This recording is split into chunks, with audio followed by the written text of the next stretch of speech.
नमस्कार, आप सभी का EV क्लासेस में स्वागत है। आज हम पढ़ेंगे पादों में निकलने वाले हार्मोन्स।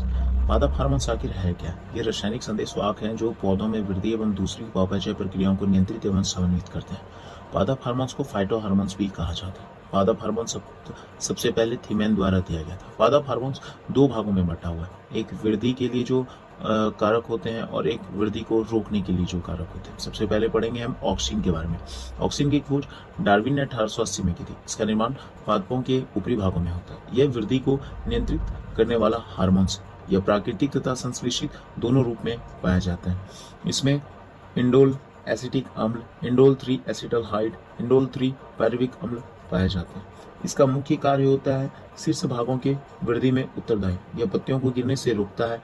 यह खरपतवार नाशी के रूप में होता है। इसमें फसलों को गिरने से बचाया जाता है। इनकी सहायता से बीज रहित फल प्राप्त किए जाते हैं और प्रकानुवर्तन तथा गुणावर्तन के प्रति उत्तरदायित्व होता है। अब हम पढ़ेंगे जिब्रेलिन्स के बारे में। इसकी खोज कुर्सोवा ने 1926 में की थी।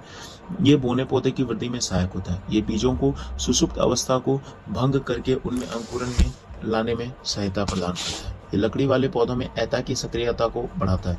यह फूल बनाने में सहायक होता है। इसकी सहायता से फलों तथा फूलों का उत्पादन किया जाता है। अब हम पढ़ेंगे साइटोकाइनिन के बारे में, जिसकी खोज मिलर ने 1955 में की थी।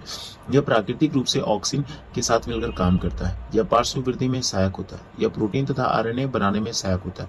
यह प्रोटीन तथा क्लोरोफिल को नष्ट होने से बचाता है। अब हम पढ़ेंगे एब्सिसिक हार्मोन्स के बारे में, जो वृद्धि रोधक हार्मोन्स है। इसकी खोज कांस तथा एडिकॉट ने 1965 में की थी। इसका मुख्य कार्य वृद्धि तथा उपापचय दर को घटाना, बीजों को सुसुप्त अवस्था में रखना, पुष्पन में बाधक, बीज अंकुरण को प्रभावित करना, रंध्रों को बंद करके वाष्पोत्सर्जन की दर को कम करना, पत्तियों में क्लोरोफिल की कमी। अब हम पढ़ेंगे एथिलीन के बारे में। एथिलीन की खोज बर्ग ने 1962 में की थी। यह एकमात्र ऐसा पादप हार्मोन्स है जो गैसीय अवस्था में पाया जाता है। फल पकाने वाले हार्मोन्स हैं ये प्राकृतिक रूप से। यह मादा पुष्पों की संख्या बढ़ाने में सहायक होता है। यह बीजों को सुसुप्त अवस्था में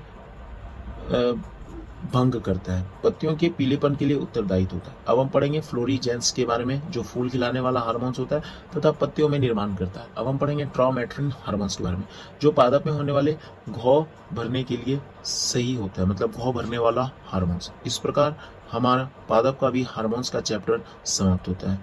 धन्यवाद। जय हिंद।